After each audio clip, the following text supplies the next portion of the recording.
let's go with that. Right. It's basically the same idea that is presented here, but it comes from two different points of view, so to speak. Yeah. Yeah. And these are not the only world calendrical traditions that, that point to 2012 as a major transitional year. So I think in the interests of practicality, he decided to go with that date because the one that he had calculated was very, very close to it. And because the scales are so big, it was easy enough to shift. Now, as far as what is projected by the time wave, that's the tricky part because all it purports to do is to quantify the ingression of novelty into the system, into the world. And so that's a slippery concept. What do we mean by novelty? And the time wave, and to a certain degree the Mayan calendar, postulates this ontological shift that's going to take place, that is taking place.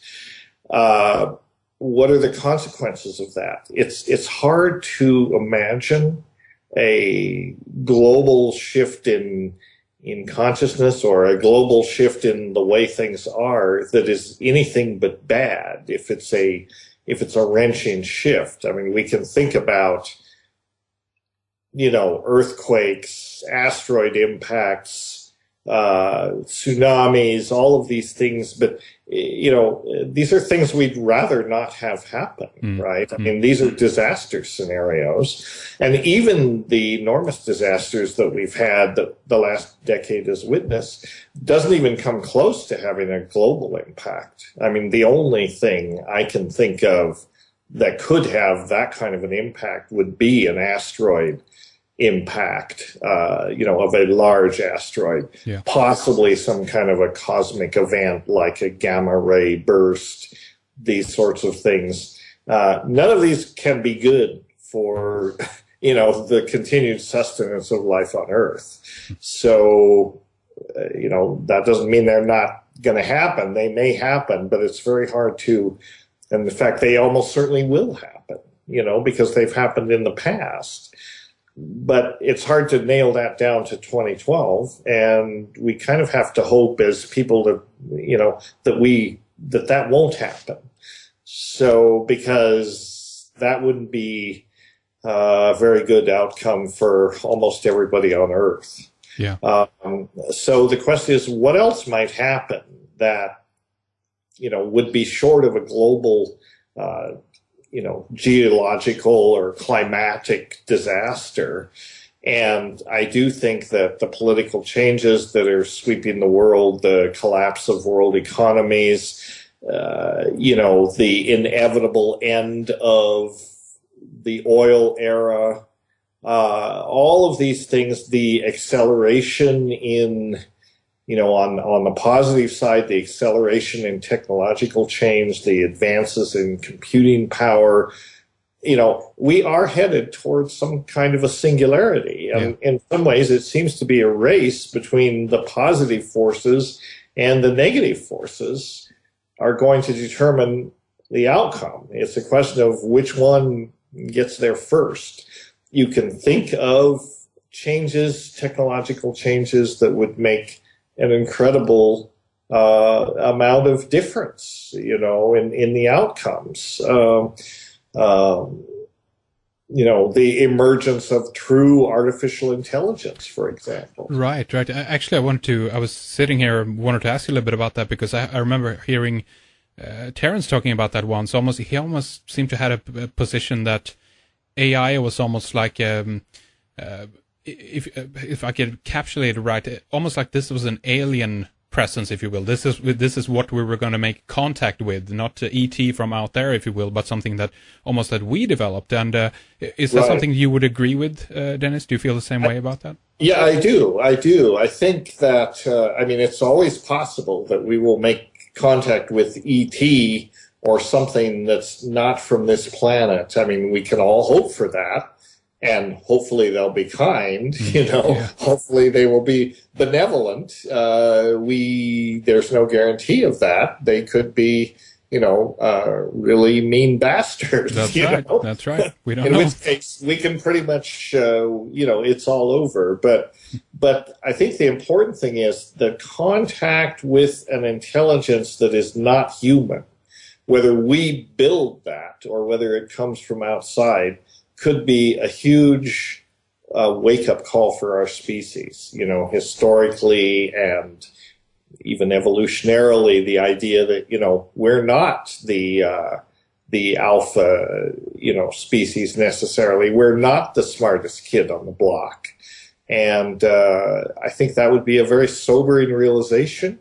I think that contact with an alien species, or even contact with a non-human species that was clearly smarter than us, I think that would pretty much be the end of the major world religions, but not without a lot of resistance and hysteria. Ultimately, all to the good, I think.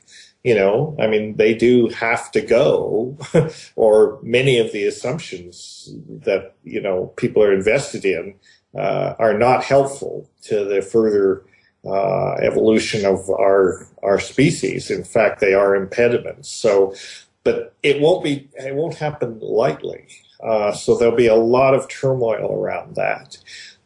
There will be a lot of turmoil around potential advances in neuroscience, and we don't know where that's going to go. I mean, are you familiar with the work of Ray Kurzweil? Absolutely. The whole transhumanist movement as such, combining, the neurological, things that we're learning now in terms of the brain and implementing that with machines. That's a whole different area that humanity might take off into as well, Dennis. Mm-hmm. And we are inevitably evolving toward that as well. So, these, and I think that touches on a point that I think that is sometimes overlooked in these discussions of novelty. And what is novelty, and how does it express itself, in a historical time frame? And this is kind of where Terrence and I don't necessarily see eye to eye. I agree with Terrence that, and we're really just taking a page out of Alfred North Whitehead, the idea that novelty is a quality of the continuum, if you will, or a quality of being that ingresses, into reality in some ways. Mm. But does it do so in an abrupt way, or does it do so in a gradual way? And Terrence liked to talk about novelty as something that erupts abruptly. And so it was possible to say there will come a moment on December 21st, 2012, when the continuum collapses entirely, or whatever happens, whatever is projected to happen will happen. Mm. But that view ignores the predecessors and the precursors of novelty. He discusses the first time that the atom bomb was dropped on Hiroshima as a major historical novel event, and of course it was.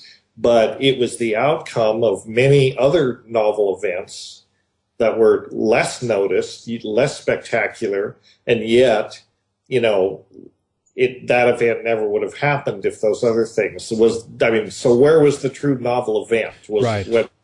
When Einstein had the ideas for the, equations that made atomic fission possible? Was it when, the first sustained nuclear reaction was triggered in Chicago by Oppenheimer's group, or was it the first bomb that was detonated at Los Alamos? Or, so where was the novel event? I think it's more like novelty doesn't so much erupt into history as it kind of oozes into history. Right. It ingresses slowly.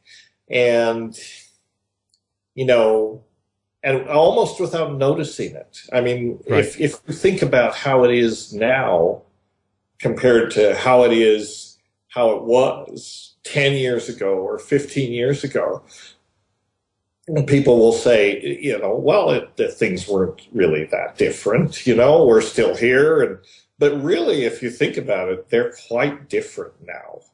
And if you go back even further, how different is it now to say 1950 or 1930 or, I mean, we live in a transformed world. There's no doubt about it. So novelty is a quality that expresses itself through history, and so, the time wave is useful to think about this, but I think it's deceiving in the sense that, you can point, all the wave does is the wave either goes up or down, right? And if it goes down, that's thought to mark a point where there's a big ingression of novelty. But you have to look at the precursors to what led to that for it to make sense. That's right, and I guess what you're saying here as well is that there is a delay in the implementation. Excuse me. The effect obviously takes a little bit of a time. But what if then is the area, if you will, then that we're entering into right now, has to do with some of the Kurzweilian ideas in terms of the technological singularity that we have. What if an AI is born on that day or that month, if you will, and the extreme quick progression of a technological evolution or whatever we can call it actually begins to take place at that point? That's still a possibility, isn't it?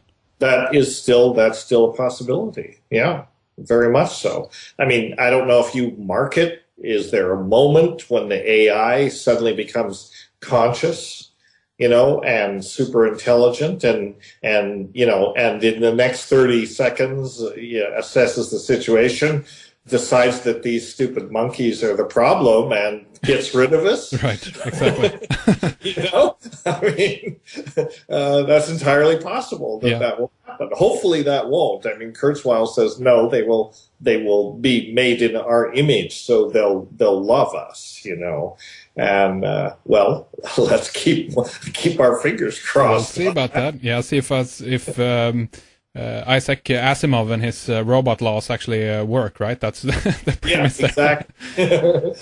But Aubrey de Grey and some of the other, those who study longevity and things like that have been fairly close into, I guess, admitting that we cannot be sure at all that this won't happen. That again, that this artificial intelligence won't, in some way try to deal with us. But I guess what I'd like to ask you about is a little bit what you think is the roots of some of these ideas, because I've talked in the past a little bit with other guests about some of the where some of these ideas come from. Obviously, if the idea to build a computer to go into a technological state to begin with actually stems back from the entheogenic world, coming from psychedelics, that this is the source, if you will, from where humanity got an idea to begin to use tools overall. Would you agree with that, Dennis? Yeah, I would agree with that. I mean, in our historical era, I think the ideas, I think that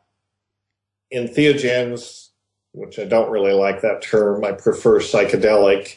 I think it's more honest, but that's another conversation. I think that the psychedelics are learning tools, and they played a very important role evolutionarily in enabling us to develop complex language and all the brain structures that go along with that. The invention of language sort of forced the evolution of complex cortical networks and that sort of thing, because so much of the brain is devoted to either generating or understanding language.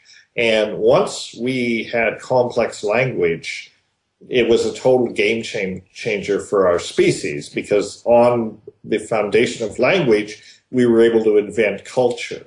And culture is what is driving change in our species now, even to the point where, biological evolution is a slow process, and it's pretty irrelevant right now because, what's driving change is cultural change and technological change, which is part of culture. The invention and application of technology and because of that, even our biological evolution is going to be affected by that. I mean, I don't think anybody thinks that